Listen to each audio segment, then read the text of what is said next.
Introduction to Saving. A method of saving income is to put aside a portion for future use or accumulate resources over a certain period. You can save by increasing your bank deposits, buying stocks, or increasing your cash holdings. Individual savings habits are affected by their preference for future spending over current income expectations and the interest rate to a certain extent. An individual can measure his savings for a particular accounting period using two methods. The first is to determine his income and subtract his current expenses. The difference is his savings. Another option is to examine his income, his assets and obligations at the beginning and end of each period, and then measure his net worth. This represents his savings. The total national savings is the difference between national income and consumption. It is also the sum of federal investment and the net national product minus the products made of goods, services, and commodities purchased by the government. In national income accounting, savings is equal to investment. Another measure of protection is the expected increase in total net worth over time. Because of the link between savings and investment, protection is essential to the country's economic growth. Individuals must be willing to stop consuming all of their income if there is an increase or productivity. Progress does not depend on saving. It requires people to invest in increasing their productive capacity. What is compound interest? What is compound interest? How does it work?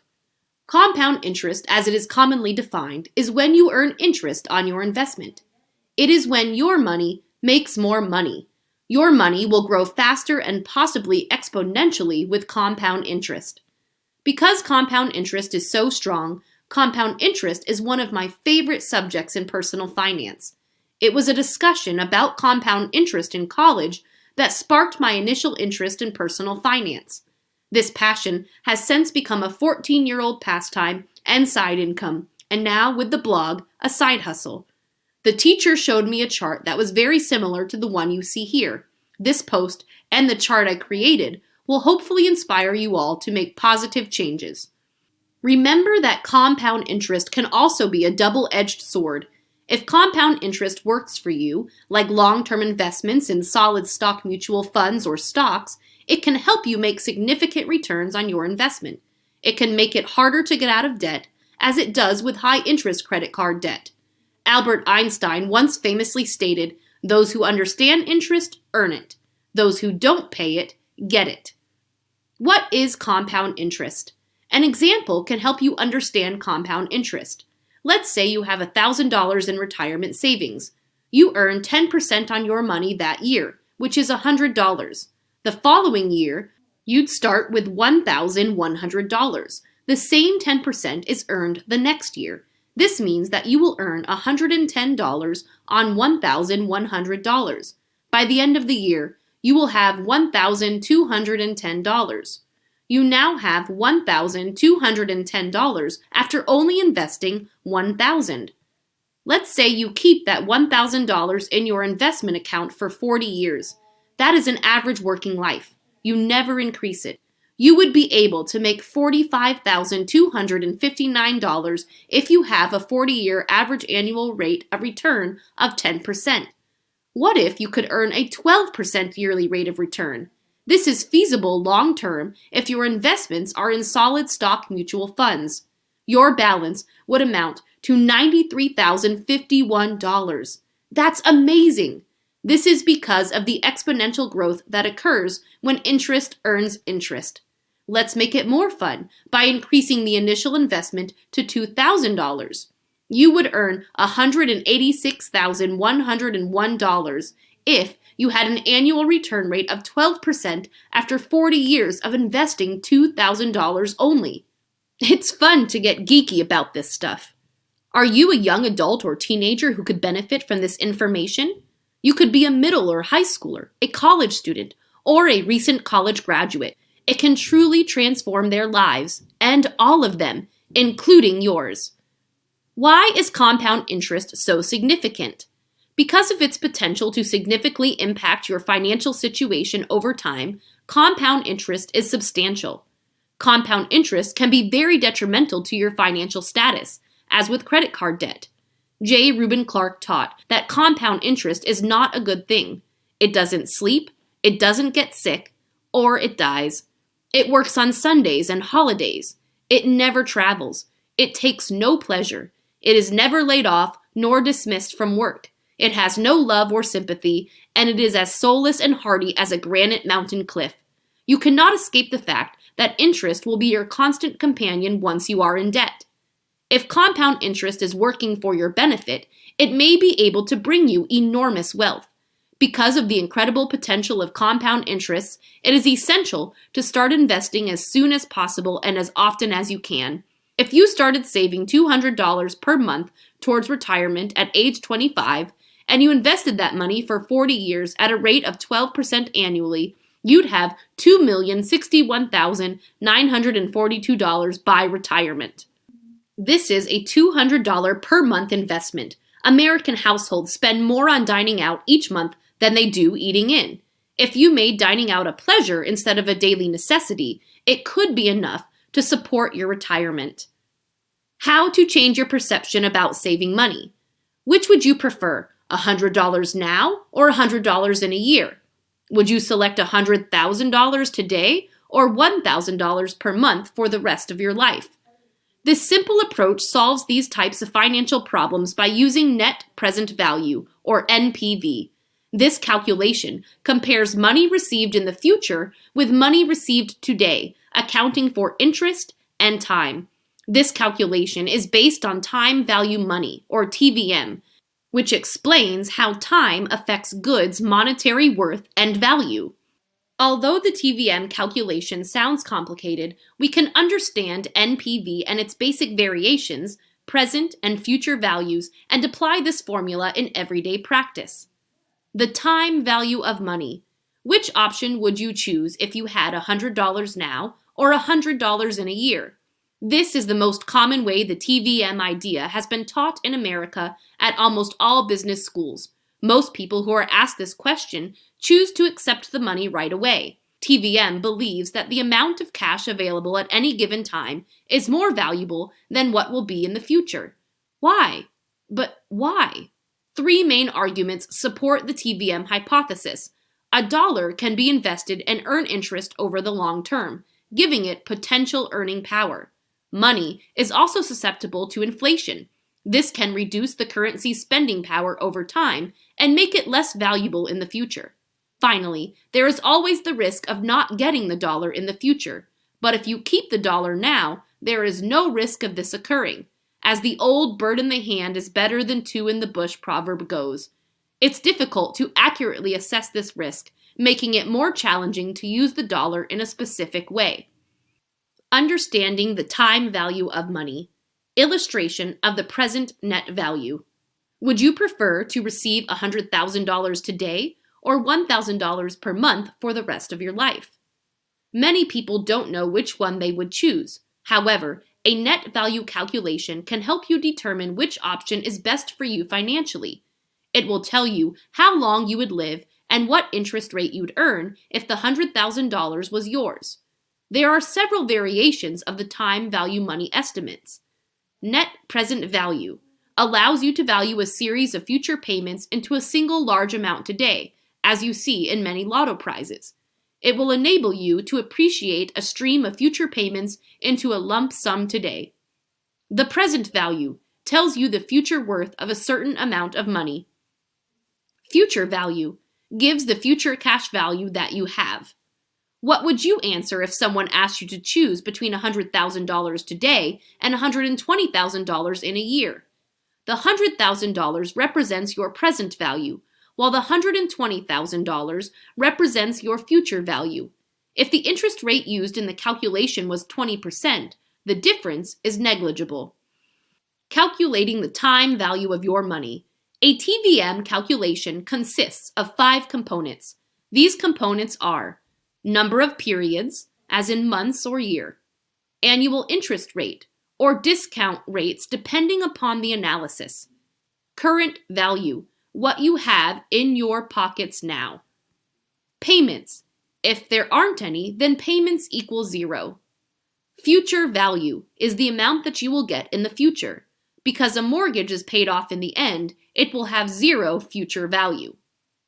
Changing your perception of money. There are many negative consequences to money. You have the power to choose how you see earning, spending, saving, and investing your wealth. You can change your perception of money if you are feeling negative about it. You can change your mindset about money and become a positive person to help you achieve financial success. Before we go into how to change your perception, let's first examine why. Why you should want to change your view of money. You can change how you see money, and it could open up new opportunities. Perhaps you feel that you are not reaching your full potential in work or business. Maybe you are stuck in a cycle of debt accumulation and excessive spending without any clear path out. Maybe you want to be more confident in communicating your money needs and wants to your spouse, family members, or another group. Whatever your motivation, changing your perception of money is a way to achieve your goals. How changing how you perceive money can make a difference in your life. Changing your attitude is a simple but not always easy step in money management. Reality is often created, or at the very least, affected by perception. You have more control over your daily actions and your future by changing your perception of money. You will be on your way to happiness and success if you feel empowered to take control of your life, save for your goals, and spend in a way that makes you happy.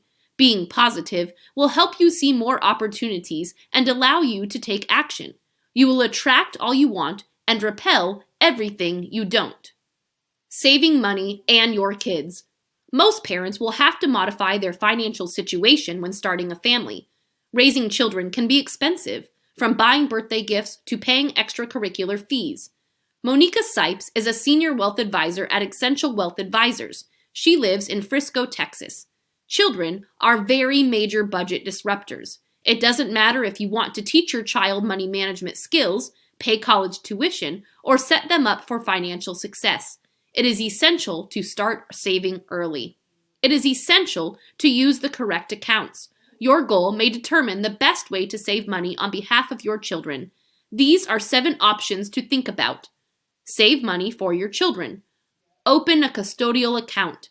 Take advantage of a 529 college savings plan or prepaid tuition plan. Your Roth IRA can be used. You can open a savings account for your health.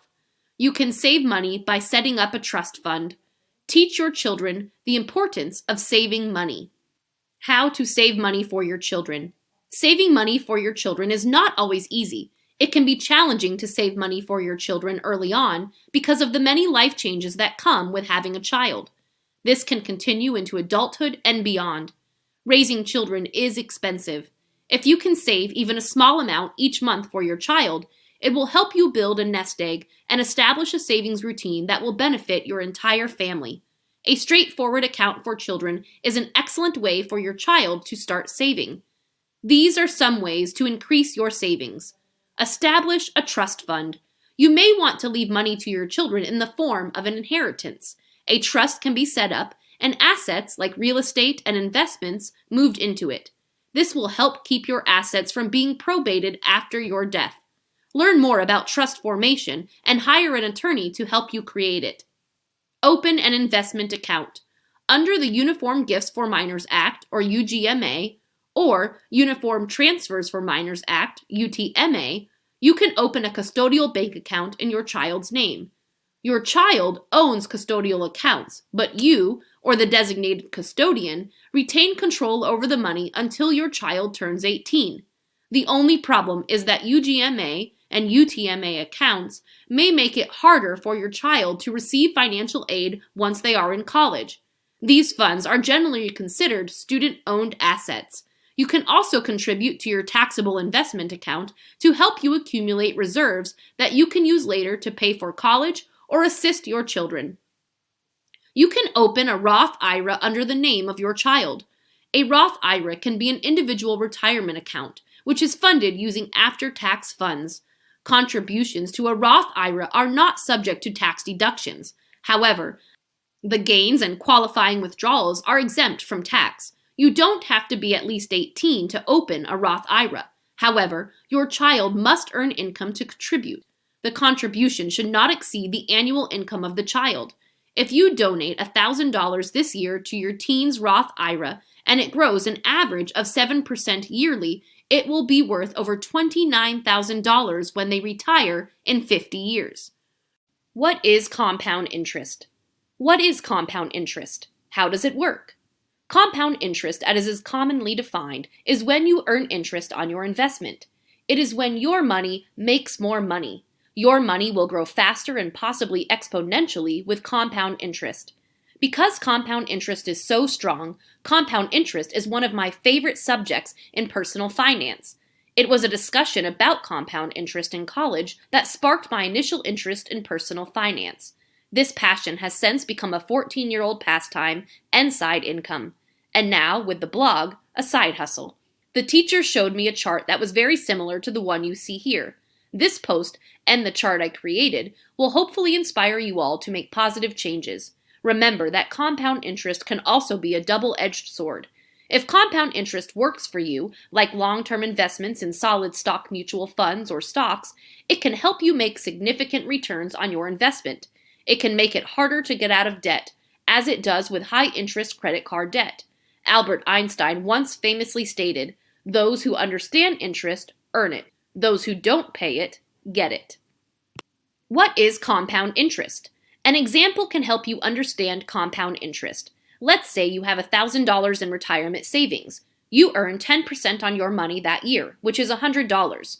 The following year, you'd start with $1,100. The same 10% is earned the next year. This means that you will earn $110 on $1,100. By the end of the year, you will have $1,210. You now have $1,210 after only investing $1,000. Let's say you keep that $1,000 in your investment account for 40 years. That is an average working life. You never increase it. You would be able to make $45,259 if you have a 40-year average annual rate of return of 10%. What if you could earn a 12% yearly rate of return? This is feasible long-term if your investments are in solid stock mutual funds. Your balance would amount to $93,051. That's amazing. This is because of the exponential growth that occurs when interest earns interest. Let's make it more fun by increasing the initial investment to $2,000. You would earn $186,101 if you had an annual return rate of 12% after 40 years of investing $2,000 only. It's fun to get geeky about this stuff. Are you a young adult or teenager who could benefit from this information? You could be a middle or high schooler, a college student, or a recent college graduate. It can truly transform their lives, and all of them, including yours. Why is compound interest so significant? Because of its potential to significantly impact your financial situation over time, compound interest is substantial. Compound interest can be very detrimental to your financial status, as with credit card debt. J. Reuben Clark taught that compound interest is not a good thing. It doesn't sleep, it doesn't get sick, or it dies. It works on Sundays and holidays. It never travels. It takes no pleasure. It is never laid off nor dismissed from work. It has no love or sympathy, and it is as soulless and hardy as a granite mountain cliff. You cannot escape the fact that interest will be your constant companion once you are in debt. If compound interest is working for your benefit, it may be able to bring you enormous wealth. Because of the incredible potential of compound interests, it is essential to start investing as soon as possible and as often as you can. If you started saving $200 per month towards retirement at age 25, and you invested that money for 40 years at a rate of 12% annually, you'd have $2,061,942 by retirement. This is a $200 per month investment. American households spend more on dining out each month than they do eating in. If you made dining out a pleasure instead of a daily necessity, it could be enough to support your retirement. How to change your perception about saving money. Which would you prefer, $100 now or $100 in a year? Would you select $100,000 today or $1,000 per month for the rest of your life? This simple approach solves these types of financial problems by using net present value, or NPV. This calculation compares money received in the future with money received today, accounting for interest and time. This calculation is based on time value money, or TVM, which explains how time affects goods' monetary worth and value. Although the TVM calculation sounds complicated, we can understand NPV and its basic variations, present and future values, and apply this formula in everyday practice. The time value of money. Which option would you choose if you had $100 now or $100 in a year? This is the most common way the TVM idea has been taught in America at almost all business schools. Most people who are asked this question choose to accept the money right away. TVM believes that the amount of cash available at any given time is more valuable than what will be in the future. Why? But why? Three main arguments support the TVM hypothesis. A dollar can be invested and earn interest over the long term, giving it potential earning power. Money is also susceptible to inflation. This can reduce the currency spending power over time and make it less valuable in the future. Finally, there is always the risk of not getting the dollar in the future. But if you keep the dollar now, there is no risk of this occurring, as the old bird in the hand is better than two in the bush proverb goes.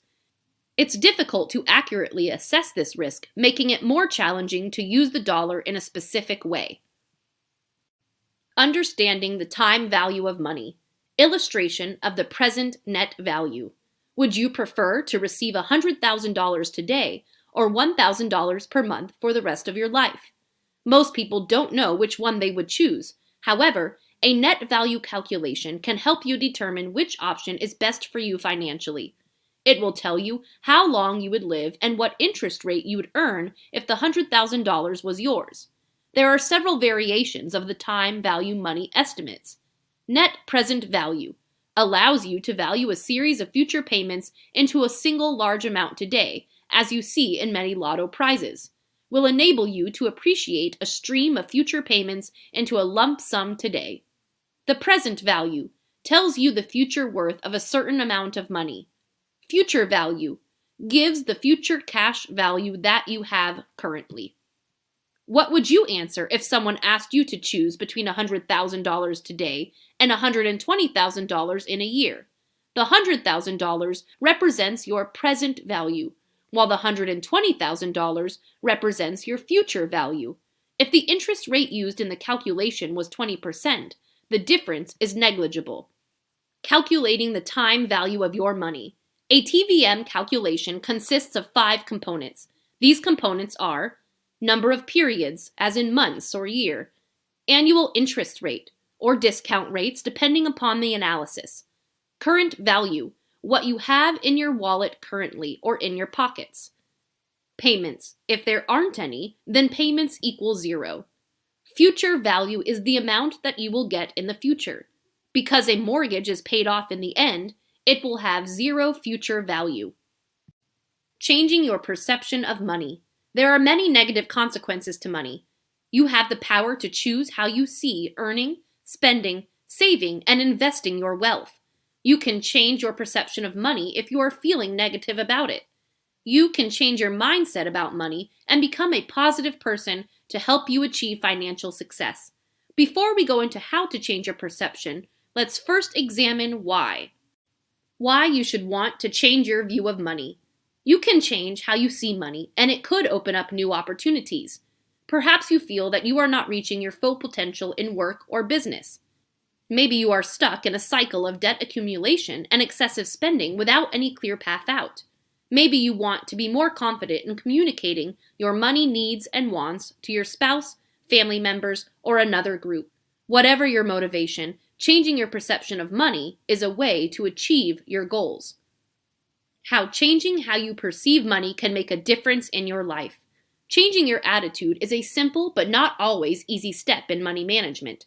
Reality is often created, or at the very least affected, by perception. You have more control over your daily actions and your future by changing your perception of money. You will be on your way to happiness and success if you feel empowered to take control of your life, save for your goals, and spend in a way that makes you happy. Being positive will help you see more opportunities and allow you to take action. You will attract all you want and repel everything you don't. Saving money and your kids. Most parents will have to modify their financial situation when starting a family. Raising children can be expensive, from buying birthday gifts to paying extracurricular fees. Monica Sipes is a senior wealth advisor at Essential Wealth Advisors. She lives in Frisco, Texas. Children are very major budget disruptors. It doesn't matter if you want to teach your child money management skills, pay college tuition, or set them up for financial success. It is essential to start saving early. It is essential to use the correct accounts. Your goal may determine the best way to save money on behalf of your children. These are 7 options to think about. Save money for your children. Open a custodial account. Take advantage of a 529 college savings plan or prepaid tuition plan. Your Roth IRA can be used. You can open a savings account for your health. You can save money by setting up a trust fund. Teach your children the importance of saving money. How to save money for your children. Saving money for your children is not always easy. It can be challenging to save money for your children early on because of the many life changes that come with having a child. This can continue into adulthood and beyond. Raising children is expensive. If you can save even a small amount each month for your child, it will help you build a nest egg and establish a savings routine that will benefit your entire family. A straightforward account for children is an excellent way for your child to start saving. These are some ways to increase your savings. Establish a trust fund. You may want to leave money to your children in the form of an inheritance. A trust can be set up and assets like real estate and investments moved into it. This will help keep your assets from being probated after your death. Learn more about trust formation and hire an attorney to help you create it. Open an investment account. Under the Uniform Gifts for Minors Act, or UGMA, or Uniform Transfers for Minors Act, UTMA, you can open a custodial bank account in your child's name. Your child owns custodial accounts, but you, or the designated custodian, retain control over the money until your child turns 18. The only problem is that UGMA and UTMA accounts may make it harder for your child to receive financial aid once they are in college. These funds are generally considered student-owned assets. You can also contribute to your taxable investment account to help you accumulate reserves that you can use later to pay for college or assist your children. You can open a Roth IRA under the name of your child. A Roth IRA can be an individual retirement account, which is funded using after-tax funds. Contributions to a Roth IRA are not subject to tax deductions. However, the gains and qualifying withdrawals are exempt from tax. You don't have to be at least 18 to open a Roth IRA. However, your child must earn income to contribute. The contribution should not exceed the annual income of the child. If you donate $1,000 this year to your teen's Roth IRA, and it grows an average of 7% yearly, it will be worth over $29,000 when they retire in 50 years. How to teach your kids to be responsible with money. How to teach your kids to be responsible with money. While it's lovely to save money for your children, it's even more important to teach your kids how to budget, save, and manage money. It is worth investing a lifetime in teaching your children about finances. Start by modeling healthy spending and saving. Although many people are hesitant to talk about economics, it may be helpful to start chatting with your children about money. They will be better equipped to tackle the many financial challenges that life throws at them. It is a beautiful gift to save for your children. It all comes down to your ability to save for what is important to you, such as your children's education, your retirement, and the development of the resources that your family requires to thrive. You'll be able to give your children insight by teaching your children how to save money and place it aside in a systematic way that you set your goals. Calculating your current income statement. What is a personal financial statement? A personal financial statement is a document or spreadsheet that summarizes an individual's financial situation at a particular moment. A report usually includes information about the person, including their name and address, and a breakdown of assets and liabilities. This statement can be used to help people track their wealth and financial goals and can also be used when applying for credit. Understanding your personal financial statement. Individuals and corporations can both generate financial statements. Personal financial information, also known as a financial statement for an individual, is a simplified version of corporate accounts. Both can be used to indicate the economic health and condition of the subject. The individual's financial statement shows their net worth, which is their assets less their liabilities.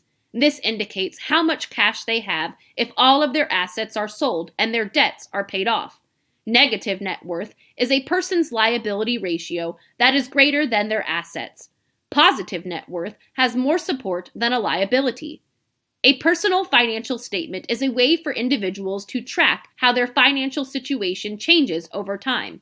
These statements can be handy tools for consumers who want to improve their financial situation or apply for credit, such as a loan.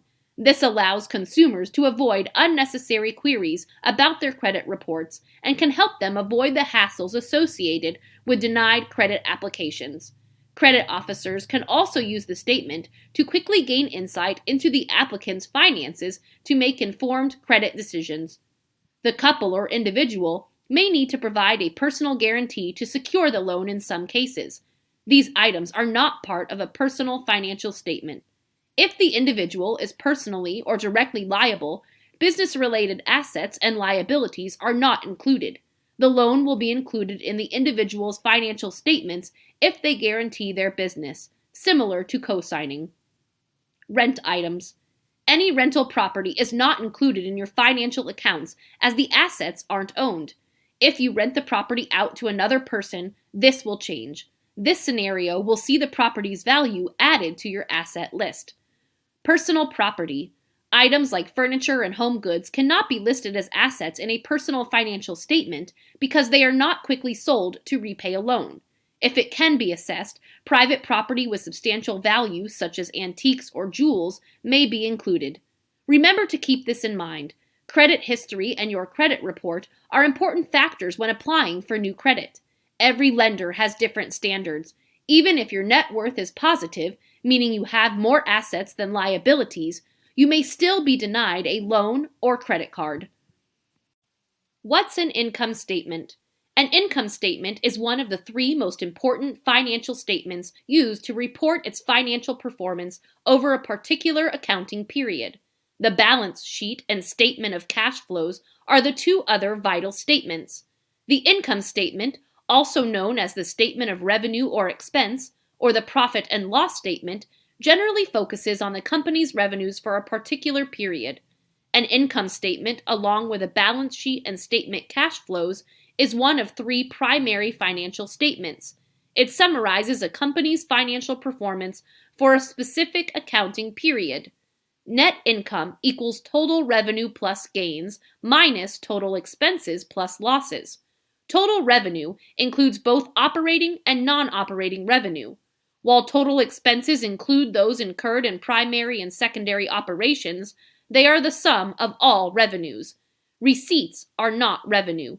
Revenue is earned and reported on an income statement. Receipts are cash received or paid out. A company's income statement provides valuable insights into its operations, management effectiveness, underperforming areas, and performance relative to its industry peers. Understanding the income statement. An essential part of a company's performance reporting is the income statement. It must be submitted to the Securities and Exchange Commission. A balance sheet provides a snapshot of the company's financials at a particular date. The income statement, however, reflects income over a while. Its header may say, for the fiscal/quarter ending September 30th, 2018. The income statement is focused on four essential items: revenue, expenses, gains, and losses. It does not discriminate between cash and non-cash receipts, sales in currency versus sales on credit, or the money versus non-cash payments/disbursements, purchases in cash versus purchases on credit. It begins with sales details and works down to calculate the net income, or EPS. It shows how net revenue is converted into net earnings. profit/loss by the company. Revenues and gains. These are the items covered by the income statement. However, it may differ depending on the local regulatory requirements and the different scope of the business, and the associated operating activities. Operating revenue. Operational revenue is the general term for revenue generated from core activities. Revenue from core activities refers to the sales of a product by a company, wholesaler, distributor, or retailer. The revenue from primary moves is the revenue earned by a company or its franchisees to deliver services. Non-operating revenue. Non-operating recurring revenue is generally the result of secondary business activities that are not core. These are earnings that are not related to the sale or purchase of goods or services. They may include income from rental income, interest on bank capital, royalties, and income from advertising displayed on business property. Gains. Other income is also known as gains. These are the net proceeds from other activities, such as the sale of long-term assets. These are the net income from non-business activities, such as selling an old transportation van or other inactive property and sister business. Receipts and revenue should not be confused. Payment is usually accounted for when services or sales occur. Permits, which are cash receipts, are accounted for when money is received. A customer might take goods or services on September 28th from a company, and revenue may be accounted for in September. A 30-day payment window may be available to the customer due to his excellent reputation. He will have until October 28th to pay the money. This is the date that the receipts are due. Losses and expenses. An expenditure is the cost of a business's operation and profit. These expenses can be deducted from a tax return if they meet the IRS requirements. Primary activity expenses. These expenses are incurred to earn the usual operating revenues. These expenses include the cost of goods sold, or COGS, selling and general administrative expenses, SG&A, amortization or depreciation, as well as research and development, R&D. The list includes sales commissions, staff pay, and utility expenses like energy and transport. Secondary activity expenses, all expenses related to non-core business operations. Losses and expenses, all expenses related to a loss-making transaction of long-term assets. Although primary revenue and expenses provide insight into the company's core business, secondary revenue and costs determine the company's engagement and ability to manage the non-core ad hoc operations.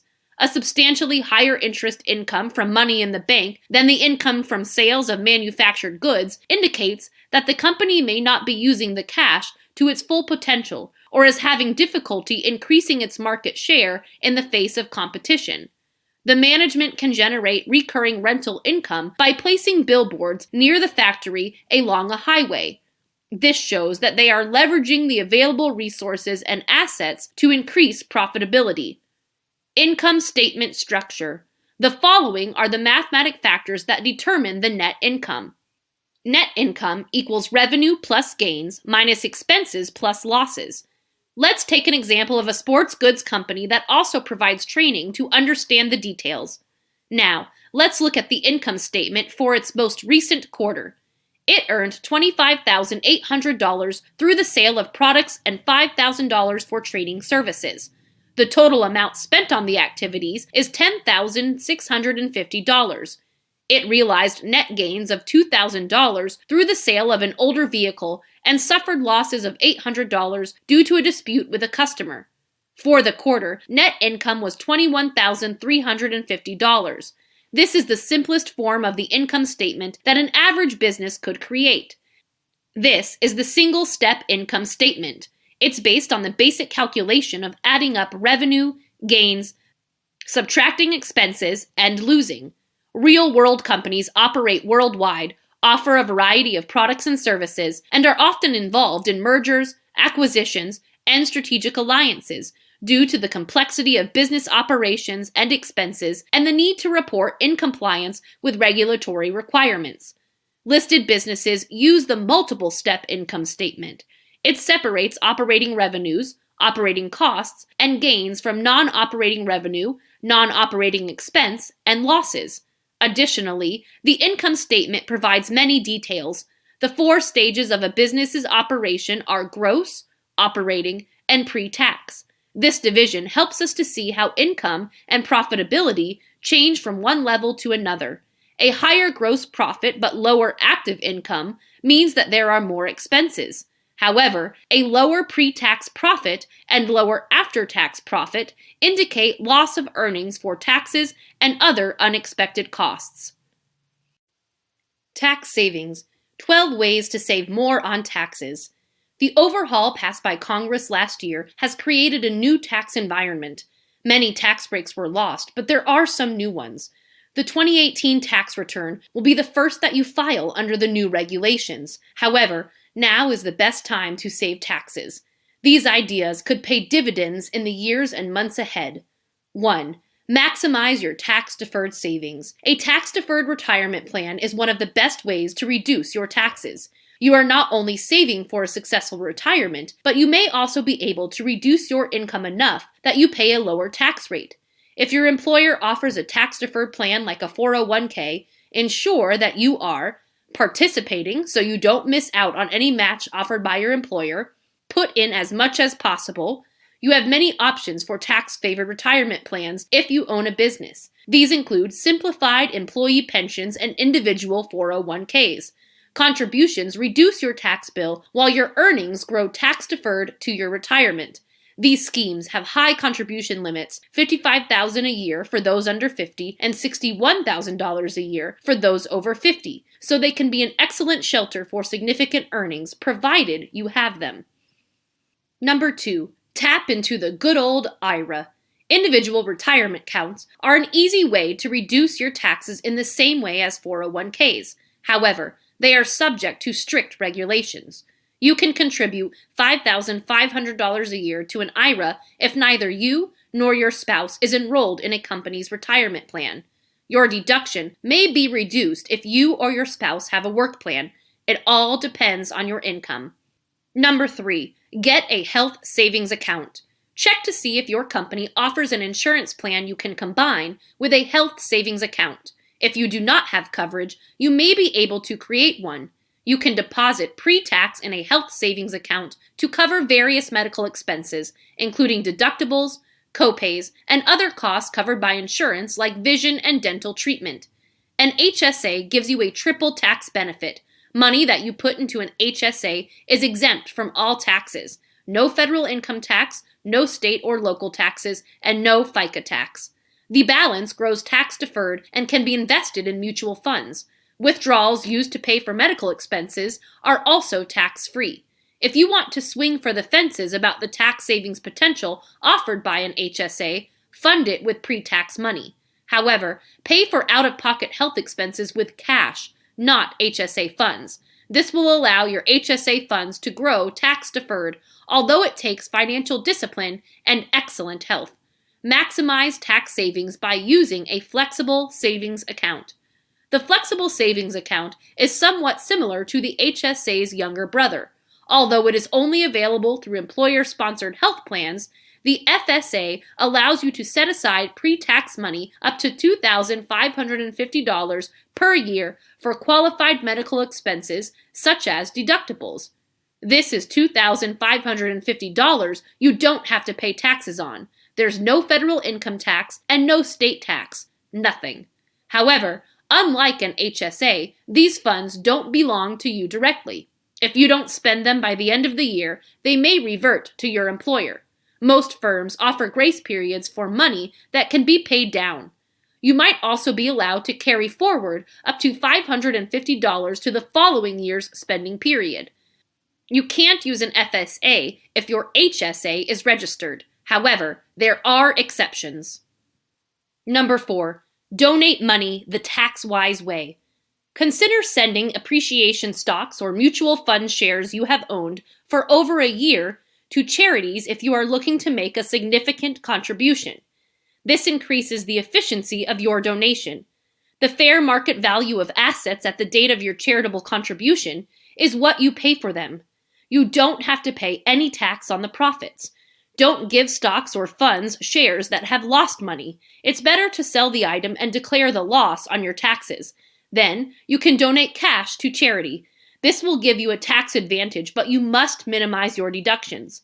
If you want to maximize your tax benefits and donate, there are many options. Number 5. Get tax credit for your good works. Keep track of all of out-of-pocket expenses associated with doing good. Track everything you spend when doing charitable work.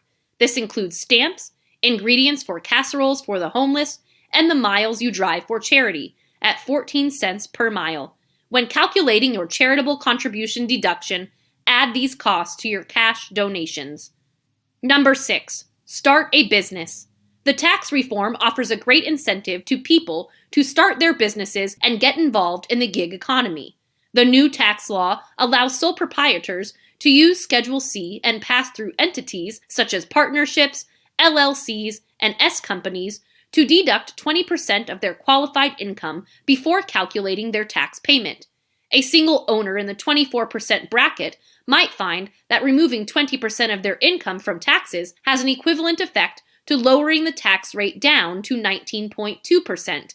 However, the 20% deduction is phased out for many pass-through businesses, such as taxpayers whose income exceeds $157,500 for an individual return or $315,000 for a joint return.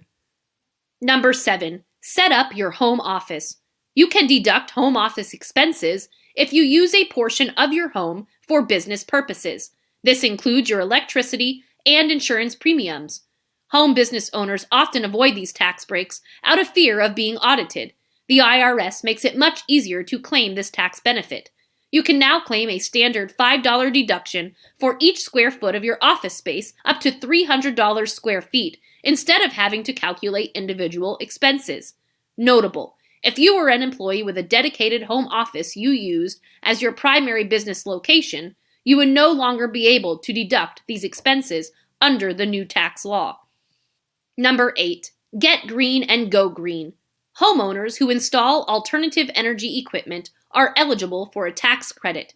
This tax credit equals 30% of the homeowner's qualifying property, such as solar electric systems and solar water heaters.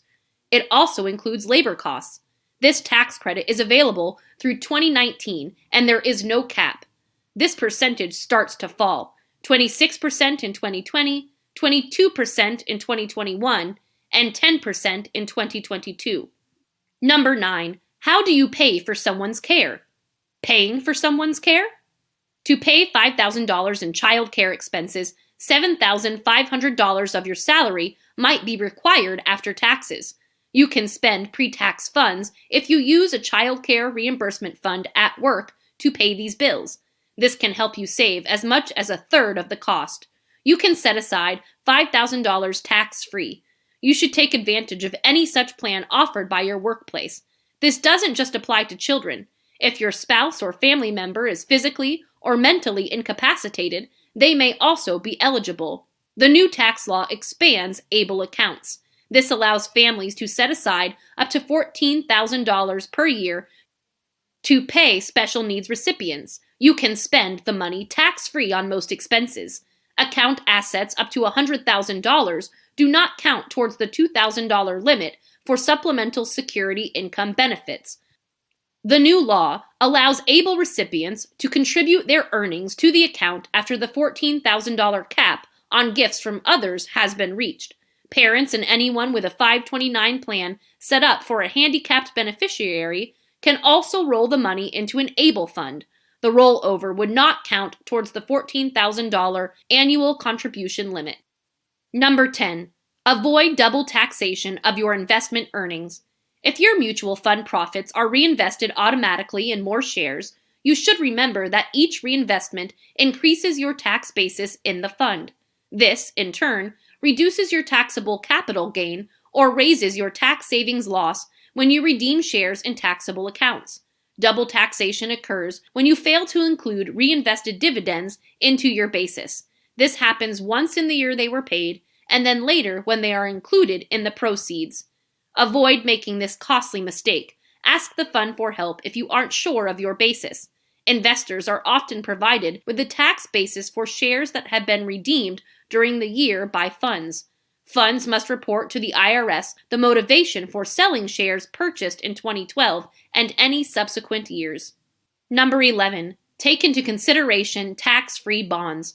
It is easy to find out if you will be ahead with tax-free or taxable bonds. Divide the tax-free yield times your federal tax rate by 1. This will give you the taxable equivalent yield. If your bracket is 33%, your divisor would equal 0.67, 0.33 to 0.333, or 1 to 0.33. A tax-free bond that pays 5% would be as valuable as a taxable bond that pays 7.46%, 5 over 0.67. State tax savings are also worth considering.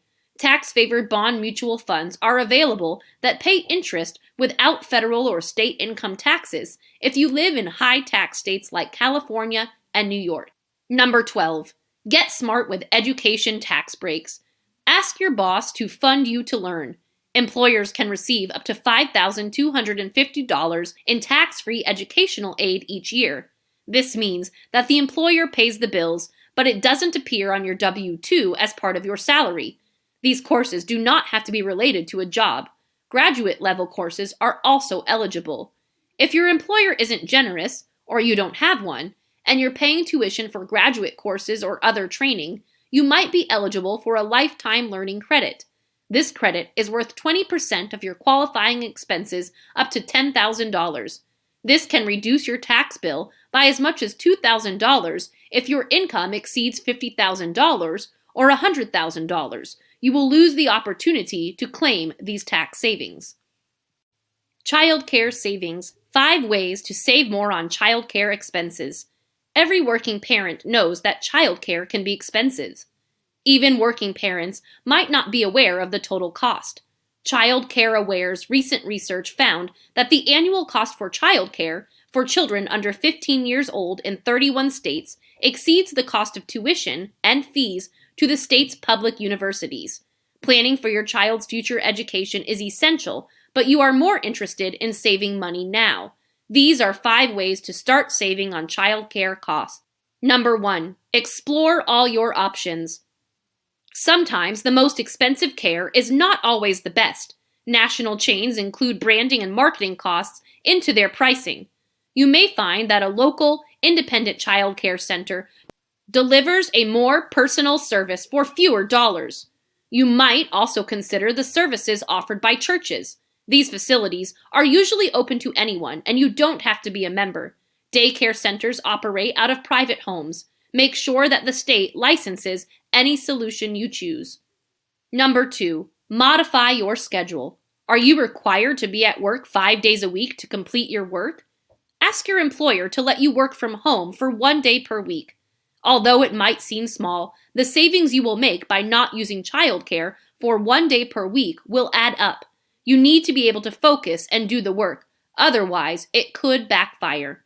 Number 3, nanny share.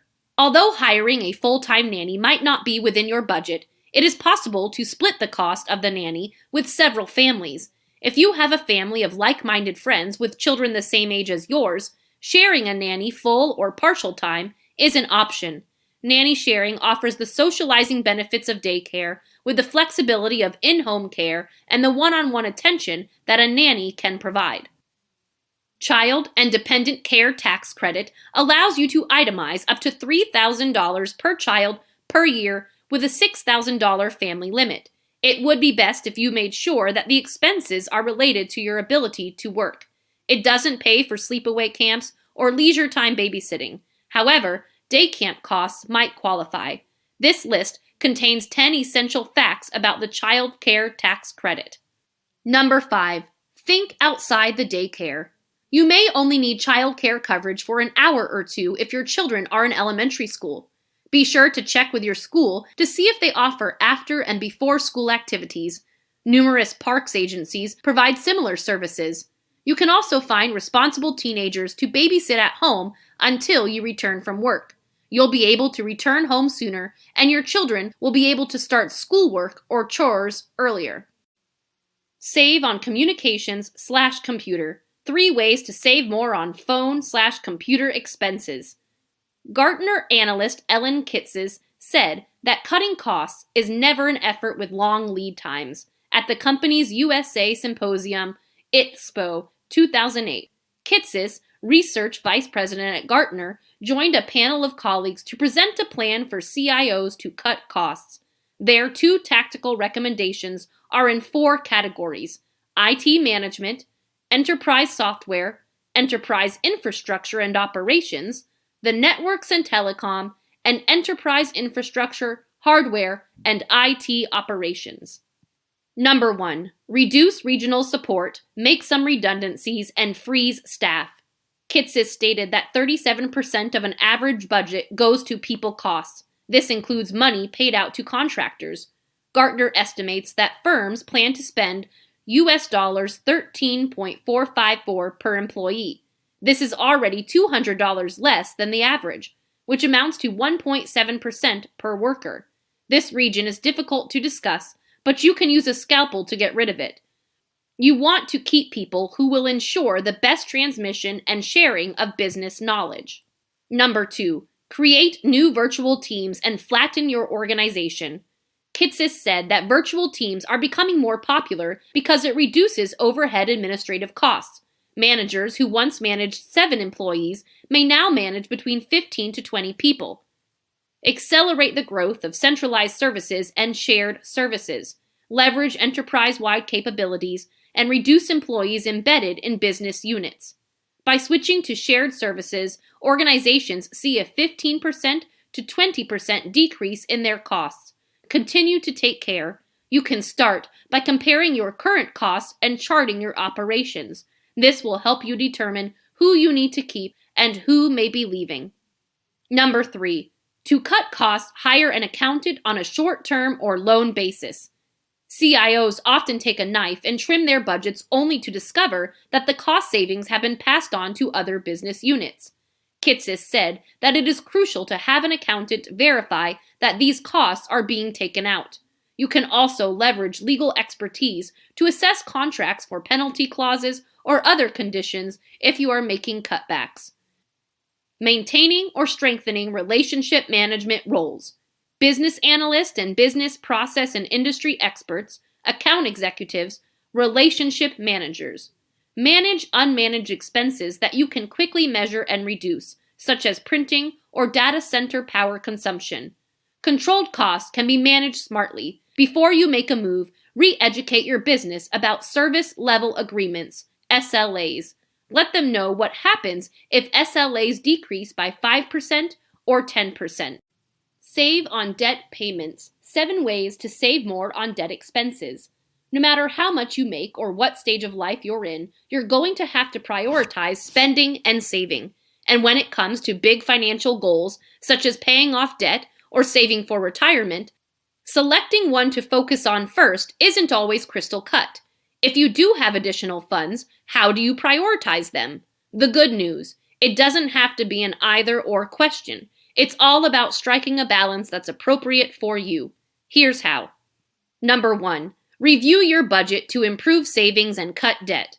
Whenever you set up a budget, include line items for every spending and savings goal, including paying off debt and contributing to retirement funds. Even if your donations each month are small, you're developing healthy habits. Use a household budget spreadsheet in PDF to assess where you spend and where you can save over a month or two.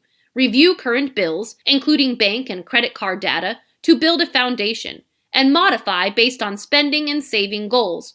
Think about how you're spending your time, says Stanley Poorman, a financial advisor with Principal, and you may come up with extra funds. If you're using fewer minutes on a mobile phone plan, for example, you may be able to score a better monthly rate. Number 2. Save in an emergency fund so you can avoid unforeseen debt. If it would be difficult for you to pay unforeseen expenses, such as automobile repairs that demand an urgent outflow of funds, make it a goal to build an emergency savings fund. Take it step by step. Focus on saving only 1 month of income as a starting point. Add to it when you're able. Having an emergency fund can also help avoid or limit what Heather Winston, Associate Director of Financial Counseling and Planning at Principal, calls bad debt.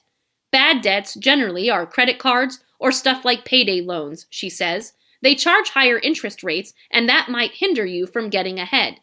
Emergency funds might be utilized for unforeseen expenses rather than putting them on a credit card.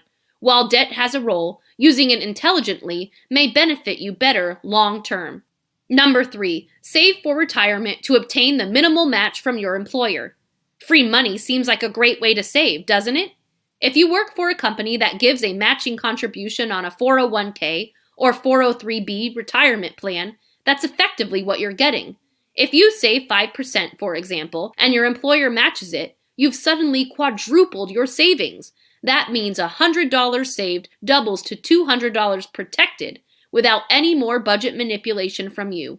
Work on raising the percentage you're putting in that retirement fund until you at least meet the maximum matching contribution from your employer. Number 4, set some debt reduction goals that benefit you. How much debt you have impacts all sorts of decisions you make. For example, if you're planning to purchase your first home or upgrade to a larger home, carrying too much debt relative to your income may restrict the loan rate you can get. Winston says, prioritizing debt repayment may aid in attaining this goal. However, it doesn't imply you should put retirement saving on hold until you remove all debt. Most of us have conflicting timetables and goals, so it's ridiculous to believe that you can stop saving for retirement only to make your debt go away faster. Winston says, the idea is to understand how long it will take to get to that sustainable debt ratio and adapt your other priorities accordingly. Most of us have conflicting timetables and goals, therefore, it's unreasonable to believe that you can quit saving for retirement only to make your debt go away faster. Heather Winston, Assistant Director of Financial Counseling and Planning. Number 5, tackle expensive debt first. Just as there is bad debt, there may also be good debt. If all you have are good debts like vehicle and mortgage, then you may be in good condition to build on your retirement savings, Poor Man says. If not, make a list of all your debt commitments and their related interest rates. Debt with a higher interest rate, say the usual credit card, should be a priority. The interest you pay may be more than the return you'd earn on saving those same dollars, he says. Pay more than the monthly minimum if you can. Once you pay off the highest interest rate debt, move to the following loan on your list. When you're all done, consider putting the exact amount that you budgeted to debt repayment into retirement savings. Number 6, accelerate retirement savings. You don't have to be debt-free to save more for retirement, though. It depends on your priorities and goals.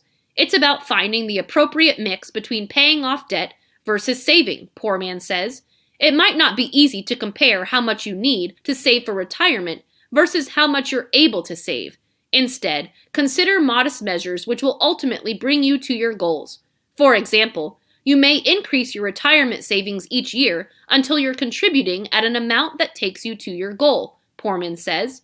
That modest increase each year is unlikely to make a big hole in your monthly budget, but it will make an excellent long-term contribution to a more secure retirement. Number 7, talk to a financial professional. To plan for your future, it's vital to know where you stand financially. If you're overwhelmed, ask for support. A financial specialist will talk you through your alternatives. Don't have one? Check with your HR department or employer to discover if your company's retirement savings plan offers this service. Save on education. 5 ways to save more on education expenses. You can eat ramen noodles if you want to save money in college. You can save even more by making intelligent decisions about where you go to college and what you spend on other expenses. Number 1, explore housing options. Living on campus is often less expensive than living off campus. Before you decide on a location, you will need to determine the costs involved. To balance out the costs of rent and utilities, you might consider having several roommates if you want to live off campus. It's likely that you will share common interests with your roommates and can learn about other cost-saving opportunities. Number 2, reimbursement for employees. Many companies will help you fund your education. Starbucks employees only need to work 20 hours per week to receive assistance with college tuition. Some other well-known companies, such as Chrysler, also pay a portion of the tuition costs. find out if your employer covers tuition, or find another job that allows you to make more money and pay for college. Number 3, get used textbooks. There is usually at least one book for every class. One book might cost hundreds of dollars, while secondhand books can cost only a fraction. This can save you thousands of dollars each year. After receiving your schedule, you'll need to visit the bookstore to check out their used section. You can also search online if you are unable to find the book at your school's bookstore. An online marketplace, such as Chegg, might allow you to rent a textbook for a semester. Number 4, in-state school tuition. You pay more tuition if you are traveling outside your home state. It can be thousands of dollars more expensive to attend an out-of-state college than an in-state one. This may help reduce the cost of tuition for a 4-year college education. It would be best to evaluate whether it is worth traveling to another state for college when planning your education and career path. It might be tempting to go to college in a sunny place, but it may not be worth the cost. Number 5, financial aid and scholarships. Don't think you are unable to receive financial aid or scholarships? To find out if you are eligible for financial assistance, fill out the Federal Student Help Form.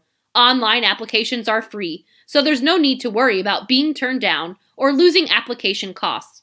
If you are looking for scholarships, it is a good idea to check first in your local area. This will give you a better chance of being awarded.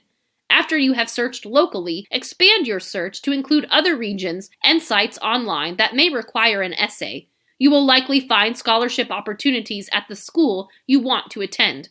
To save money on education, you will need to think creatively. You can search for scholarships and financial aid before you go to college. You can save money while in school by buying used textbooks or living on campus.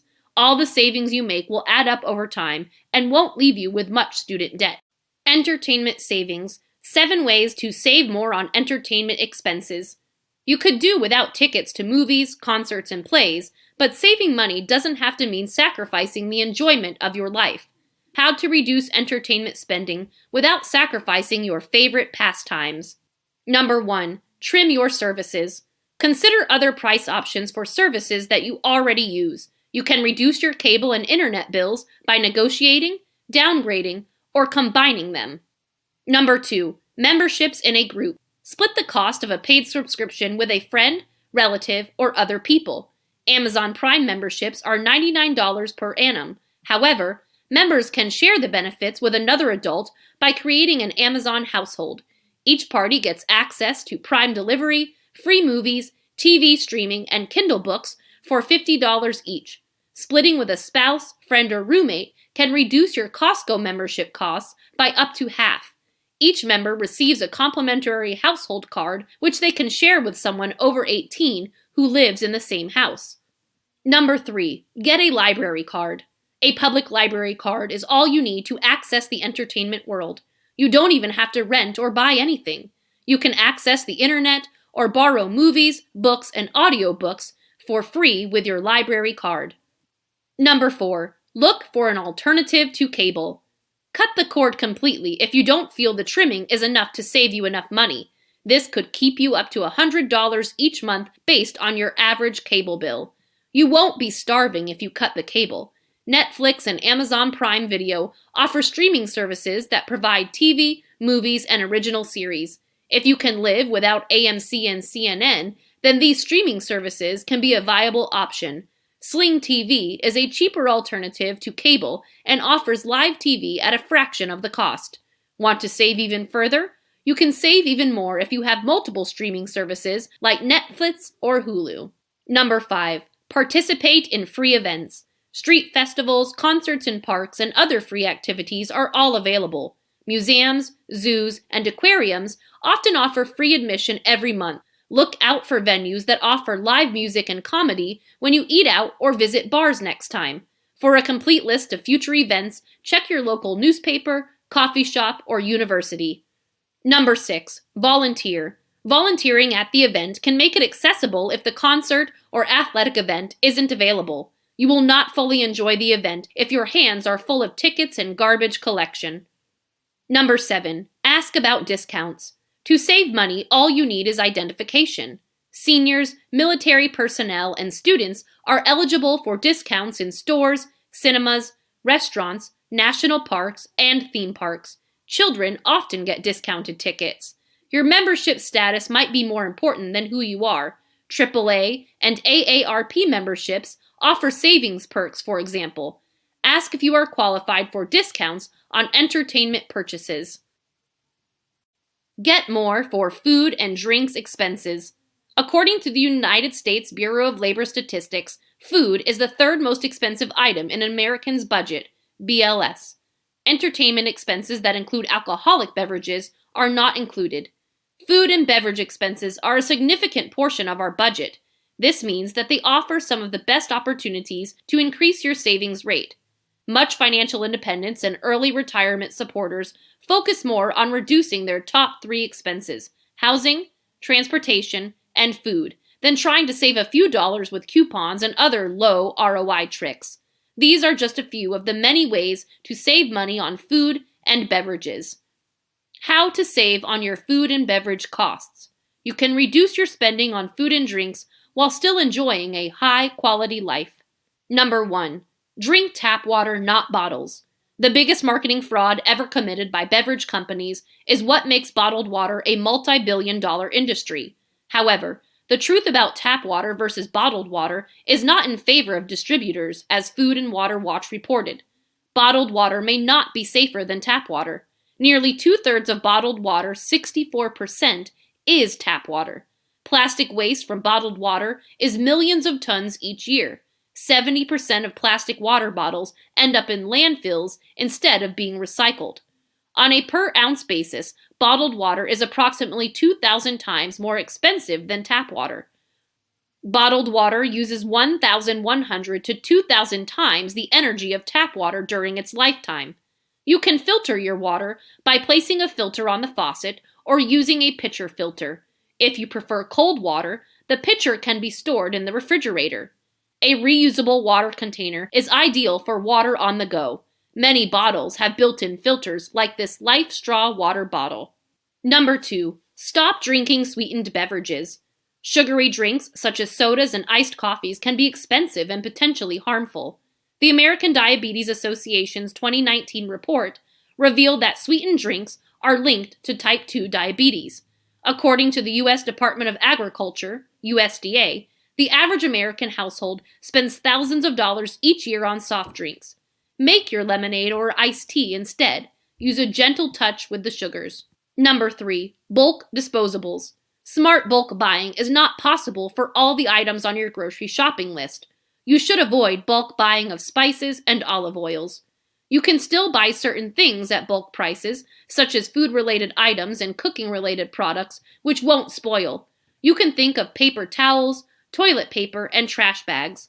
Some non-perishable items, such as canned goods, can be purchased in bulk. These goods are not subject to expiration, or can take a very long time to expire, or take a very long time to pass. You can only avoid purchasing them in bulk if you have limited storage space. Number 4. Make sure to batch your meals. Cooking all of your meals in one session is a great way to save both time and money. The more light meals can be frozen, and the rest may be stored in the refrigerator for later use. Batch cooking can save you both time and money in many ways. Baking multiple dishes simultaneously in the oven can save you time and energy. You can use the same perishable ingredients to make numerous dishes. To reduce food waste, save money and time, think about meals that you can freeze. Number 5. Swap bulk foods with friends. Do you want to make food batching easier? Instead of making a dozen separate meals, make multiple servings of the same meal for your entire household. You can then trade them with friends or neighbors who are doing the same. You and 4 families can cook enough food for 5 families. While you may make many lasagnas, the other homes might contribute Thai curry, mushroom bacon poultry, Cajun etouffee, and braised lamb shank. You each only need to prepare 1 meal, but you'll leave with 5. Because it reduces the number of ingredients that you have to purchase and prepare, it's efficient, cost-effective, and fast. It keeps your meals fresh, allows you to try new recipes, and expands your horizons beyond the traditional ones. Number 6. Use your pressure cooker or slow cooker to create something new. It's incredible how much money your pressure cooker or slow cooker can save you. These devices are great for sharing bulk meals. They also save time. Slow cookers are great because you can quickly throw in your ingredients before you leave for work, and then you're home and have dinner ready to go. Pressure cookers are great because you can quickly throw in your ingredients right after you return home and have a delicious meal ready to go by the time you get dressed. They do not emit heat as much in your kitchen as an oven, which is a great bonus for summer, especially if your budget allows you to cut down on air conditioning costs. To combat the heat from slow or pressure cookers, you don't need to turn on the AC. Pressure cookers and slow cookers allow you to cook delicious meals using fewer ingredients. You could buy cheaper filet mignon cuts instead. Instead of spending a lot on expensive steaks, you might choose to slow cook the short rib and chuck steaks for a tender, delicious meal. You can also use a pressure cooker to buy expensive canned beans to soften and cook dry beans. And you don't even need separate appliances. The Instapot is a slow cooker, rice cooker, pressure cooker, steamer, and sauté pan. Number 7. Learn how to make and pair your 20 favorite meals. My wife and I went to a high-end restaurant a few months back to celebrate her birthday. We shared a bottle of Chilean Cabernet, and she chose braised short rib with gorgonzola polenta. It was the top meal she'd ever eaten, she exclaimed. We couldn't return to the restaurant anytime soon because we didn't have enough money. Although I am not a chef, I prepared the meal and the appetizers by myself. I also learned how to buy the same bottle of wine from the supermarket at a fraction of the cost of the restaurant. Learn how to prepare a favorite meal whenever you find it.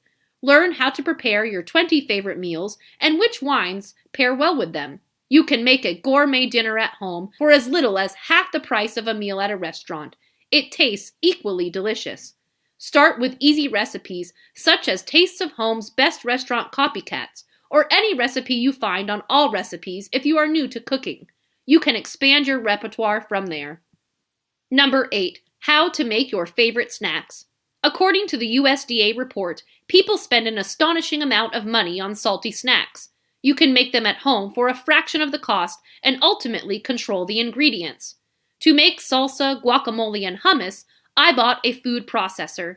These 3 recipes are quick and easy, taste better than store-bought versions, and cost less than I would pay at the grocery store. You don't have a limited number of options. You can make anything from kale chips and pita bread. Be creative and save money while still enjoying delicious homemade snacks. Number 9. On weekdays, groceries available. Grocery shops can be busy on weekends, which makes it worthwhile to shop on weekdays. It's also more costly to shop on weekends. According to a Today report, many meals and drinks cost significantly less during the week. Because many grocery stores run weekly discounts on a Wednesday to Wednesday schedule, Wednesdays frequently make the best day to go grocery shopping to capitalize on new deals before they advertise out. If you approach staff gently, you can persuade them to honor last week's Wednesday's offers. Number 10. Stop meeting friends in commercial venues. Funding Circle reports that most restaurants and bars mark up their food by around 300%. A 2020 Tufts University Friedman School of Nutrition, Science, and Policy study found that restaurant food is less nutritious than home cooking. Restaurants use less healthy and cheaper ingredients to increase their revenues. Restaurants don't usually want to prepare nutritious food. They want to make food that tastes good. It would surprise you to see how much dining out at restaurants can cost over a year. According to the BLS, Americans spend nearly twice as much eating out, $3,526, than they do on groceries. You can make it worse by adding your annual bar tab. You can save money by going to bars and restaurants less often. Begin to meet up with friends and family in places that aren't for profit, such as at a friend's house, a park, or on the beach. You can host a game night or potluck. You can keep more money in your pocket and less in commercial enterprises' profit margins. Number 11. Get specials for when you have to go out. Many of us don't want to give up our favorite restaurants and bars.